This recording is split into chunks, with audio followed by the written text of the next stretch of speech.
ধুবুৰী সমষ্টিৰ নালিয়াত কংগ্ৰেছৰ আশাবাদী প্ৰাৰ্থী কাজী মাহমাদুল হাছানলৈ ব্যাপক সঁহাৰি ৰাইজৰ। নালিয়া বজাৰত কাজী মাহমাদুল হাছানৰ সভাত শিলডল ভাঙি ওলাই আহিল ৰাইজ।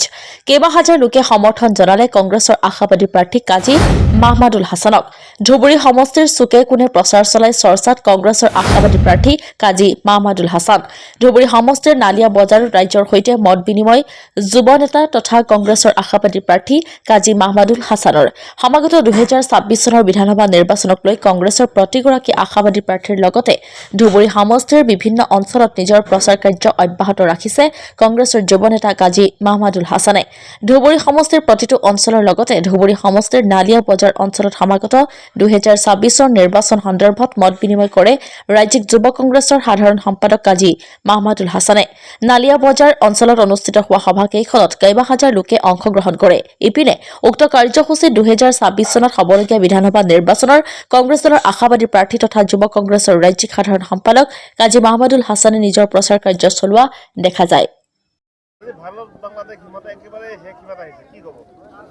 চাওক, এই নালিয়া বজাৰৰ অঞ্চলত নালিয়া অঞ্চলত আহি মই কাজী মাহমুদুল হাছান নথৈ আনন্দিত হৈছোঁ।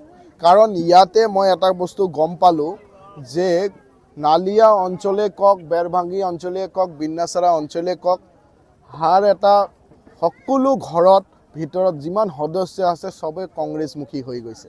সেইটো চবতকৈ আনন্দিত মই। আজি মই কংগ্ৰেছৰ এজন সৈনিক হৈ মই নথৈ আনন্দিত হৈছোঁ। আৰু এটা বস্তু ইহঁতে প্ৰকল্প লৈছে, ইহঁতে সিদ্ধান্ত লৈছে যে কংগ্ৰেছৰ ৰাইজে সিদ্ধান্ত লৈছে, নালিয়া অঞ্চলৰ ৰাইজে সিদ্ধান্ত লৈছে যে এইবাৰ বিজেপি আৰু বিজেপিৰ সৰু ভাইটি যোনটো দল AIUDF দলটোক বিৰুদ্ধে ইহঁতে ওলাই আহিছে আৰু AIUDF আৰু বিজেপি মুক্ত ধুবুৰী ৰচিবলৈ গৈ আছে 2026 চনত। আপোনাক কৈ দিম